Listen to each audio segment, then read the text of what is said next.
Hey guys, this is Patrick. Thanks for tuning into my next video. Today I'm going to talk about things I wish I knew before I started my business. So let's get on. Number one, branding can wait. It's not of the utmost importance to have a big brand already worked out, a huge follower base, a lot of websites, big website functionality when you start your business.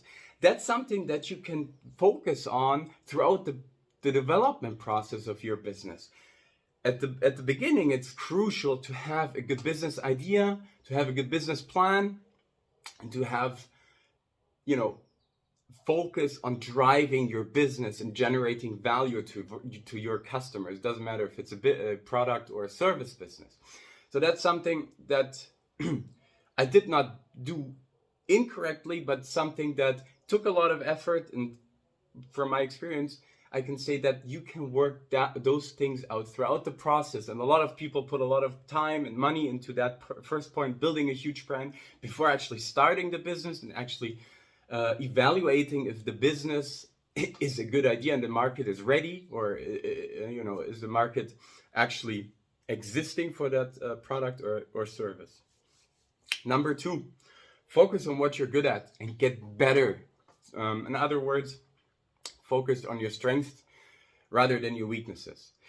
That's something that I wish I knew when I started my first business. I tried to work on my weaknesses rather than my strengths. And throughout time, you will find out that you are good at a special skill set, or you have a special piece of knowledge. And there's a reason behind that, because you're very good. You're interested in that field of business or field of knowledge or in that particular skill. That's why you are good at. Maybe you have some talent behind it as well. So my advice here, focus and develop those strengths and get excellent rather than focusing on getting mediocre at your weaknesses. You will also work on them, don't get me wrong, but if you're very good at sales, try to get excellent, try to be the best salesman or woman out there. Why you want to be mediocre at accounting? That's something that you can focus on, get better on your strengths.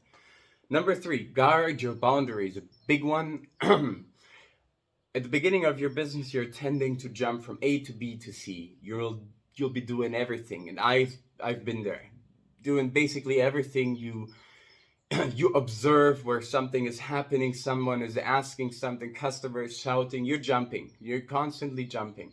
Because you're not really focusing on your actual core tasks. Guard your boundaries means if you set yourself time slots to do specific tasks, guard them. There's a reason. You want to focus on them, then also guard them and don't make them available for every person out there. It doesn't mean that you're neglecting people, partners, customers, or whatsoever. It just means that you identified a task or a project that is really key for your business. Guard that time you want to invest. You can set specific time slots for answering mails, for answering or doing calls. You can also set time slots for deep focus work. By that, you're guarding your boundaries. Number four, hard work does not equal results. We've heard that sentence a lot, hard work and smart work.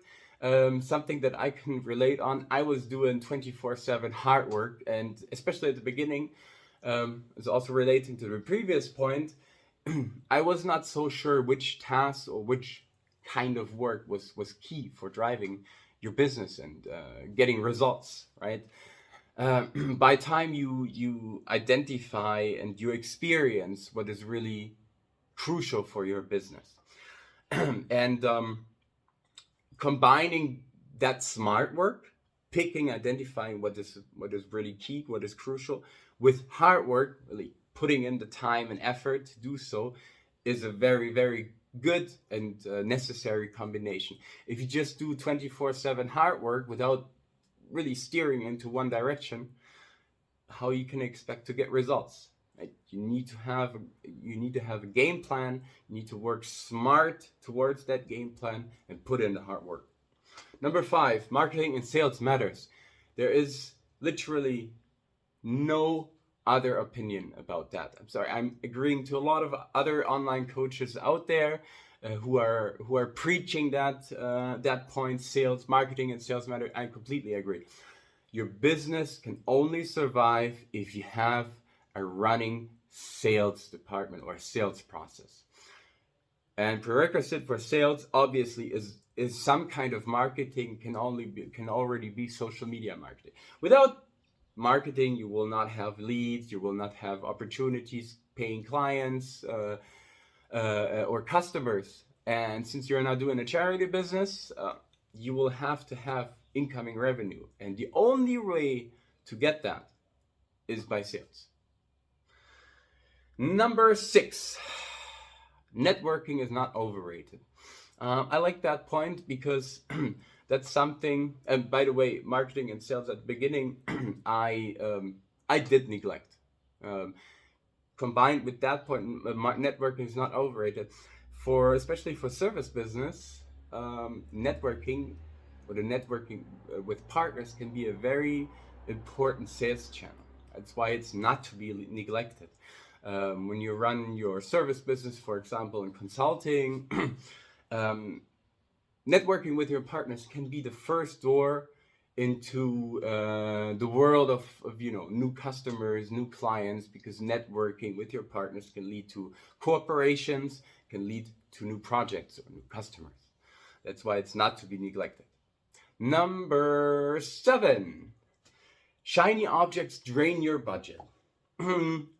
I cannot really say that my focus was not taken away by shiny objects, but a lot of people get away, especially when starting and with their business and becoming a little bit more successful, that they try to start to invest into things that are not necessary for a business. Luxury things, nice cars, nice watches, nice clothes. Especially at the beginning, it will not matter on how your business is running. Focus on what is necessary and what is crucial for your business, rather than spending it on unnecessary, shiny or luxury things. At some point, it can be helpful if you work with super fancy clients and you make a lot of revenue and you drive a nice car. Things can combine. Wear a nice watch. I'm not saying it's total nonsense, but especially when you start a business, that's not something that you should put your money into. The best return on invest, especially at the beginning, is your own business. Number 8, hire a mentor, a coach, an advisor. Super crucial. I was talking about that point previously. Those people, coaches, mentors, advisors, they have been where you are right now. They started many businesses. They were running many businesses successfully. That's why it's so crucial to benefit from their experience. Do not make the same mistakes over and over again, like other people, millions of people did before. We talked about that in a previous video. Hire one. You can talk about, how to cooperate. A lot of mentors or, entrepreneurs, they do that because they want to they want to share their experiences with their businesses. That's something, there's a strong feeling of cooperation, helpfulness when working with other entrepreneurs. So many experienced entrepreneurs want that you as a potential entrepreneur benefit from their experience. This is why there's coaches like me or many others out there who give away or share their experiences. Number 9, use governmental fundings. Also talked about that previously. You will pay enough taxes. Doesn't matter where you will be. And I myself, I never used governmental fundings when starting a business. Doesn't matter in which country. And that's a shame because, again, you will pay a lot of taxes to that government. Maybe here more than there. But as a matter of fact, you will pay taxes. And that money is flowing into governmental fundings for startups, for businesses. Try to take advantage out of it. It's nothing bad. That's why it's there for, to really help startups or new entrepreneurs to get their businesses going. You're generating value also for the economy. That's why it's not a shame to do that, and it can be very helpful. at the beginning. Number 10, have your contracts right. Remember in the previous videos when I said one of the early points, contract management, legal advice. At this point of your or the starting point of your business, you want to have your contracts right, because you will have to have customer contracts, employment contracts, and that can be also from legally perspectives a very important point. You do not want to do that when you are already operating, when you're running. It will draw away your attention, you will make mistakes, you may suffer from. I myself did not do it at the earliest stage. Sometimes I also neglected my contracts, which eventually also cost me a lot of time and money because of various reasons. And something that I just want to share: invest a good amount of time and money in good contracts. It can save you literally a lot of money in the future. Those were my 10 points. Things I wished I knew before I started my business. One point at the end I forgot to mention, no matter what you are doing, celebrate your accomplishments. It's not a real thing that I wished I knew, but something I want to share. When you're having a good project, you developed a good product or an increment, you had a great project with a client, enjoy this accomplishment. Enjoy the ride, celebrate your good work. Entrepreneurship is not a sprint, it's a marathon. So you want to enjoy this whole development. It's a roller coaster. I know that. You will see. There will be good times, there will be bad times. But all in all, it will shape your life, it will shape your mindset, it will shape your experience, your whole personality in a good way. You will learn so many things about yourself and about other people. Enjoy this, because that's something nobody will ever take away from yourself. And you will see that not so many people have made that experience. I hope you liked my 10 things I wished I knew before I started my business. I hope it helps you.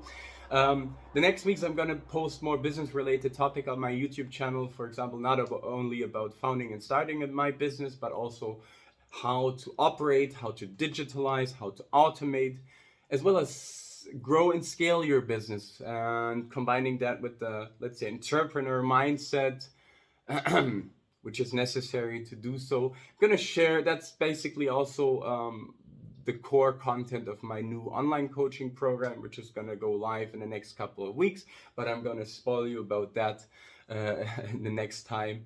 Anyway, if you liked my video about the 10 things I wished I knew before I started my business, hit the like button. If you want to subscribe to my YouTube channel, I would be very happy if you hit the subscribe button. For now, I wish you a great day and stay tuned for the next videos. Thank you for watching. See you later, Patrick.